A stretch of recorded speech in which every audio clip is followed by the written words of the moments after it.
చంద్రబాబు గారి ప్రభుత్వం నిజాయితీకి ఎంత భయపడిపోతుందో, నిర్భీతికి ఎంత వణికిపోతుందో, తప్పు చేయని తనానికి ఎంతగా బిడియపడుతోందో ఈ రోజున చాలా స్పష్టంగా మీ అందరి సమక్షాన తేటతెల్లమైంది.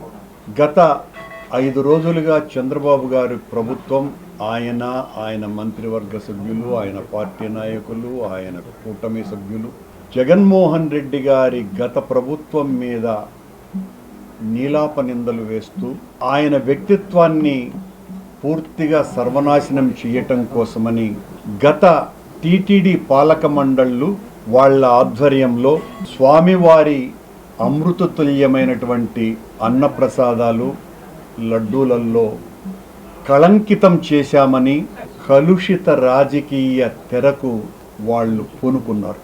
ఎంత దారుణమంటే కోట్లాది మంది అత్యంత ప్రీతిపాత్రంగా ఎంతో భక్తితో మాకు లడ్డు కించిత్తు దొరికితే చాలు, స్వామివారే మమ్మల్ని ఆశీర్వదించినట్టే అని భావించేటువంటి ఆ లడ్డు ప్రసాదం మీద అభాండం మోపటం ద్వారా మనకు రాజకీయ ప్రాబల్యము, లబ్ధి చాలా పెరిగిపోతాయి అని చంద్రబాబు గారి ప్రభుత్వం కుట్ర చేసి మేము లడ్డు తయారీలో, అన్నప్రసాదాల తయారీలో నెయ్యిని వాడకుండా జంతు కొవ్వును వాడాము అని ప్రచారం చేశారు. మొత్తం ప్రపంచవ్యాప్తంగా ఉన్నటువంటి హిందువులకందరికీ కూడా చాలా బలంగా మా మీద ఈ నిందను మోపి వాళ్ళ ప్రాబల్యం పెంచుకోవటానికి బలమైన విషప్రయోగమే చేశారు. కానీ వాస్తవాలు పూర్తి భిన్నంగా ఉన్నాయి. మేము తప్పు చేసి ఉంటే, మీ ఆరోపణలు నిజమైతే, దేవదేవా మేము మా కుటుంబము సర్వనాశనమైపోయి రక్తం కక్కుకొని మరణించాలా అని మేము ఏ తప్పు చేయలేదు, ఆ దేవదేవుడి సాక్షిగా ప్రమాణం చేస్తున్నామోనని ప్రమాణం చేయటానికి స్వామివారి పుష్కరిణిలో మునిగి అఖిలాండ కోటి బ్రహ్మాండ నాయకుడైనటువంటి ఆ క్షేత్రంలో అఖిలాండం ముందు నిలబడి నీటితో, నిప్పుతో, పంచభూతాల సాక్షిగా ఏ తప్పు చేయలేదు, చేస్తే ఆయన విధించేటువంటి శిక్ష అత్యంత దారుణంగా ఉండాలి అని స్వామివారిని శపించమని, శాసించమని ఆ దేవదేవుని పాద పద్మాలకు నమస్కరించి ప్రమాణం చేస్తే భయపడిపోయినటువంటి ప్రభుత్వం నేను రాజకీయ ప్రసంగాలు చేస్తున్నానని, నా జీవితంలో నేను ఇప్పటి వరకు కొండ మీద ఒక్క రోజు కూడా రాజకీయపు మాట మాట్లాడనే లేదు. మాట్లాడి ఉంటే ఏ పాత్రికేయ మిత్రుడైనా దాన్ని వెలికి తీస్తే సమాధానం ఇవ్వటానికి నేను సిద్ధంగా ఉన్నా, తల దించుకుంటాను కూడా. అలాంటి నేను ప్రమాణం చేయటానికి వెళితే అత్యంత పాశవికంగా నన్ను దేవదేవుని అఖిలాండం నుంచి కర్పూరం వెలిగించినటువంటి ఆ శుభ సమయాన కర్పూరాన్ని కూడా తోసిపారేసి నన్ను లాగి అవమానపరచటం అన్నది చంద్రబాబు ప్రభుత్వం యొక్క భయాన్ని తెలియజేస్తున్నదే తప్ప మా నిజాయితీని ఎవ్వరూ కూడా ఆపలేరు. చంద్రబాబు గారు మళ్ళీ చెప్తున్నా, కొండ మీదంటే సరే ఆపినారు, తోసేసినారు అనుకుంటే ఆడి నుంచి కిందికి వచ్చి మా ఇంటికి వస్తూ ఉంటే దారిలో గరుడ విగ్రహం దగ్గర ఆడ కూడా ఒక 50 మంది పోలీసు వాళ్ళని పెట్టి మీడియా వాళ్ళు ఉంటే నేను ఆగిన, ఇక్కడ మాట్లాడడానికి లేదు, చాలా సెన్సిటివ్ అనేసి అక్కడి నుంచి కూడా మమ్మల్ని నెట్టేసినారు. సరే, మాకు ప్రతిపక్షము కొత్త కాదు, ఉద్యమాలు కొత్త కాదు, పోరాటాలు కొత్త కాదు, ఇలాంటి చర్యలు కొత్త కావు. కానీ తప్పు చెయ్యకుండా ఆరోపణలు వేస్తే అంగీకరించటానికి సిద్ధంగా లేం.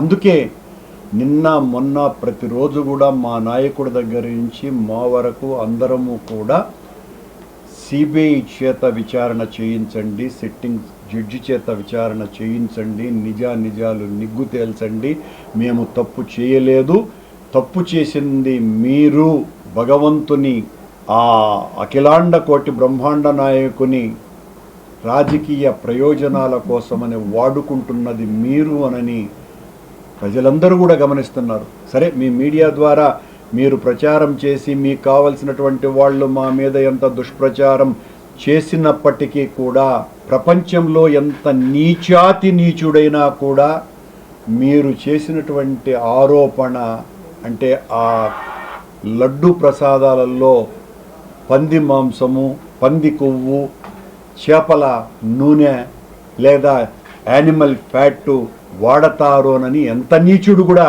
చేయలేనటువంటి పనిని మీరు ఆరోపణగా అలవోకగా మీ ఆరాధ్యదైవమైనటువంటి వెంకటేశ్వర స్వామిని మీ ఇంట్లో మనిషిలాగా వాడుకునేశారు చంద్రబాబు గారు. మేము సిద్ధం, మీరు సిబిఐ ఎంక్వైరీకి సిద్ధపడితే. అలా కాకుండా మీరు సిట్ అంటే సిట్ కూర్చునే వాళ్ళు, స్టాండ్ అంటే లేచి నిలబడేటువంటి సిట్ సంస్థని మీ కింది స్థాయిలో ఉన్నటువంటి ఐజీ స్థాయి అధికారిని ముందే మీరే మొత్తం అంతా కూడా ఆడ నెయ్యికి బదులుగా పంది కొవ్వు, చేపల నూనె కలిపినారు, జంతువుల కొవ్వు కలిపినారు నెయ్యిలో అని చెప్పిన తరువాత మీ సిట్ ఏ విచారణ చేసి ఏమి వెలికి తీస్తుందో ఎవరికి తెలియదు బాబు గారు. ఇదే మీ నిజాయితీ. మీరు నిజంగా మీ ఆరోపణలకు కట్టుబడి ఉండేటువంటి వాళ్ళైతే సిట్టింగ్ జడ్జి చేత విచారణ చేయించాలి. మేము మళ్ళీ చెప్తున్నాం, మొన్న మీ ఈఓ శ్యామలరావు గారు జూలై నెలలో ఇచ్చినటువంటి ప్రకటన, ఎవరైతే ఆ కాంట్రాక్టర్ ఉన్నాడో ఆ కాంట్రాక్టరు మా హయాములో ఆయనకు టెండర్ పొందిన తన మొట్టమొదటి ట్యాంకర్ మీ హయాములోనే బయటికి వచ్చింది. మీరు దాన్ని అలో చేశారు. 2 ట్యాంకర్లు అలో చేసిన తర్వాత 3వ ట్యాంకర్ను మీరు టెస్టుకు పంపితే ఈ రిపోర్టు వచ్చింది, వెజిటబుల్ ఆయిల్, ఎడిబుల్ ఆయిల్ కలిపారు అని మీరే ప్రకటించి, చంద్రబాబు నాయుడు గారు దాంట్లో జంతు కొవ్వు వాడినారు అని చెప్పిన తరువాత మీరు ప్రెస్ మీట్ పెట్టి శ్యామలరావు గారు చంద్రబాబు ఏదైతే చెప్పాడో దానికి తందానా అని చెప్పినటువంటి విషయాలన్నీ చూస్తే దేనికి ఇది పోతున్నది అని చాలా బాధ కలుగుతుంది. దానికి మళ్ళీ చంద్రబాబు గారు ఆలయ శుద్ధి చేయమని చెప్పటం. శుద్ధి చేయాల్సింది ఆలయాన్ని కాదు, చంద్రబాబు నాలుకని. అది శుద్ధి కావాలా? ఇంతటి అబద్ధాలు చెబుతున్నటువంటి ముఖ్యమంత్రి గారి నాలుక శుద్ధి కావాల్సినటువంటి అవసరం ఉన్నది. వెంకటేశ్వర స్వామిని వాడటం ఏంది మహానుభావ? చంద్రబాబు గారు చాలా అపచారం చేశారు, చాలా తప్పు చేశారు, చాలా ఘోరం చేశారు. మళ్ళీ చెప్తున్నాం, మేము తప్పు చేస్తే మా నాయకుడు జగన్మోహన్ రెడ్డి గారు వెంకటేశ్వర స్వామి ఆలయంలో అపచారం చేసి ఉంటే ఆయన చేత నియమించబడ్డటువంటి మేము పాలక మండలి అధ్యక్షులుగా నేను కానీ సుబ్బారెడ్డి కానీ ఏ తప్పు చేసి ఉండినా, ఇంత ఘోర అపచారం చేసి ఉంటే మేము సర్వనాశనం అయిపోవాలని మళ్ళీ చెప్తున్నా. ఈరోజు స్వామివారి ప్రాంగణం ముందు అఖిలాండం దగ్గర కర్పూరం వెలిగించి కొబ్బరికాయ కొట్టి నీట మునిగి భగవంతుని ముందర ప్రమాణం చేసి చెప్పా. మళ్ళీ చెబుతున్నా, దానికి సిద్ధంగా ఉన్నాము. మీ సిట్టు స్టాండుల్ని కాకుండా సిబిఐ చేతనో సిట్టింగ్ జడ్జి చేతనో విచారణ జరిపించవలసిందిగా మీకు విజ్ఞప్తి చేస్తున్నాం. చాలా తప్పిదం చేస్తున్నారు.